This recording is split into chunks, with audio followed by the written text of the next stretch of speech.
इसा launch to ISS रे प्रथम भारतीय महाकाशचारी जाए ऐतिहासिक सफलता हातेला इसरो।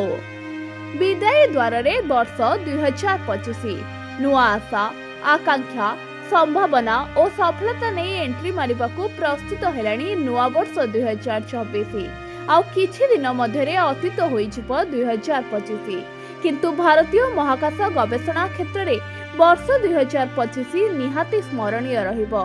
एही वर्ष रे इंडियन स्पेस टेक्नोलॉजी अनेक कीर्तिमान अर्जन करिछि। अंतर्जातीय स्पेस स्टेशन आईएसएस रे प्रथम भारतीय महाकाशचारी भाबे शुभ्रांशु शुक्लांक यात्रा हेउ बा श्रीहरिकोटर इसरोर 100तम लॉन्च वर्ष 2025 अनेक स्मरणीय घटनावली को साथी नहीं विदाय नेबाकू बसिछि। तेबे 2025 अतीत हेबा पूर्वरु आसंतो विदाई वर्षर पृष्ठा लेउटाइबा एवं भारतीय महाकाश गवेषणा संस्थार स्मरणीय मुहूर्त को मने पकाइबा।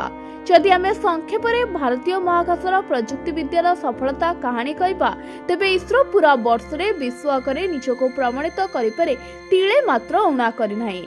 2025 भारतर महाकाश जगत पई एक परिवर्तनशील वर्ष थिला जहा प्रमुख सफलता मूल्यवान शिक्षा एवं नूतन विश्व सहभागिता द्वारा चिन्हित होई परिछि। इसरो एहार सबुठारु गुरुत्वपूर्ण पृथ्वी निरीक्षण उपग्रह मध्यरु गोटिए उपरे अमेरिकीय स्पेस एजेंसी नासा सहित घनिष्ठ भावरे कार्य करथिला। एहा सह इसरो मानव महाकाश यात्रा प्रस्तुति को उन्नत करथिला एवं प्रमुख जोगाजोग और नाविगेशन मिशन आरंभ करथिला। एही वर्ष भारतीय वायुसेनार ग्रुप कैप्टेन शुभ्रांशु शुक्ला प्रथम भारतीय महाकाशचारी भावे अंतर्जातीय स्पेस स्टेशन को यात्रा करी इतिहास रचिथिले। एही वर्ष इसरो भारतर सबुठारु भारी जोगाजोग उपग्रह CMS-03 को लॉन्च करथिला।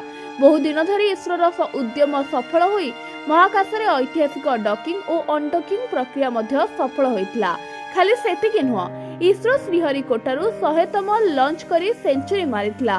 यह व्यतीत वर्ष 2025 रे इसरो अनेक गुरुत्वपूर्ण सैटेलाइट मध्य लॉन्च करिछि।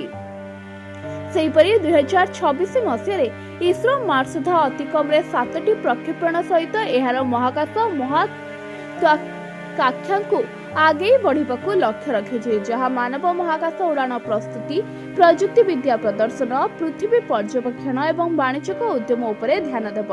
एहा सहित वर्षर शेष भागरे किंबा ता परे चंद्र मंगल एवं शुक्र मिशन पई भित्तिभूमि स्थापन करिब इसरो।